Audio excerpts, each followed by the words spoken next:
pulong hatagan kinabuhi sa akong iso, Brother Richie Alcaraz. Baligo.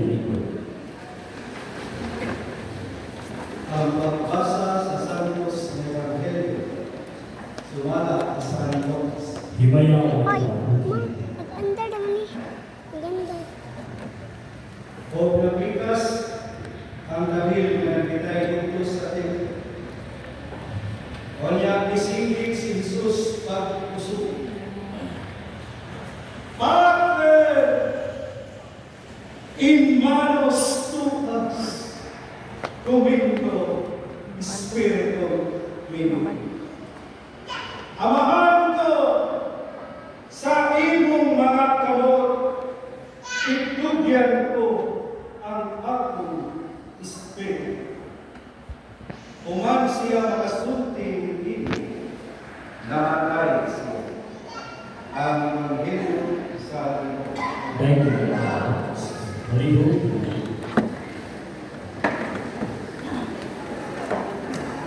Ang ikapitong pulong sa atong Ginoo. Diha ibaba niya ng krus nga nagtuaw sa bungaw sa balay. Dito sa pulong. Padre, in manos tuas, Domingo, Espiritu Mino. Amahan sa imong mga kamot, itugyan ko ang akong Espiritu. Human sa pag-antos ni Jesus sa krus, human sa kasakit, o pagbigay-bigay sa mga sundalong lumanhon, misigit siya sa mga supertibo. Amahan sa inyong mga kamot, itugyan ko ang akong Espiritu. Kini ang tulong sa usa ka anak na nagsalig. Kini ang tulong sa usa ka kasing-kasing na walay pagtumo. Kini ang tulong sa higpit na pagtugyan. Diha sa pinakalisod na higayon sa iyang kinabuhi, wala kalimti ni Jesus nga siya anak. Wala siya misampit sa kalibutan. Wala siya misampit kang bisan kinsa diha sa iyang kasakitan. Ang iyang gihimo mao ang pagsampit niya sa amahan. O kini mao ang pahinumdum kanako karong Semana Santa. Bisan unsa pa ang atong kahimtang, mga anak kita sa Dios. Sa atong kinabuhi, dili malikayan ang mga krus. Dili man mariho sa krus ni Jesus, apan tinuod bukat gihapon ang atong mga suliran. Adunay mga adlaw nga murag isod ibangon ang kalawasan. Adunay mga gabi nga dili kita katulog tungod sa daghang una-unahon. Adunay mga higayon nga nagbisita atubangan sa uban. Apan diha sa akong kinahilagman nagpatulog na diay sa kasakitan. Usahay ang atong krus mao ang kabalaka sa mga abot. Usahay kahadlok sa kapakyasan. Usahay kasakit nga dili masulti.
Sa dihang ningon si Jesus, Amahan, sa imong mga kamot, itugyan ko ang akong espiritu. Wala siya nagpasabot, nga napildi siya sa mapagis na kamatayon. Nagpasabot kini, nga bisan sa bakbak sa kamatayon, ang akong dalangkanan, mao ang akong amahan. Nagtudlo siya kanato kung sa akong pagkatubang sa kasakit, kalibog o kabalaka. Tinugtungan kita ni Jesus, nga dili pinaagi sa pagpalayo sa Dios mao'y kasundbalan, kung dili pinaagi sa pagtupon sa amahan. Dili pinaagi sa pag-angkon, nga kaya na nato ang tanan, kung dili pinaagi sa pag-angkon nga nakinahanglan kita sa amahan. Mga igsoon, usahay ang pinakalisod buhaton mao ang pagtugyan sa kaugalingon ngadto sa Dios, kay lagi gusto nato kunkulon ang tanan. Gusto nato masiguro ang ugma.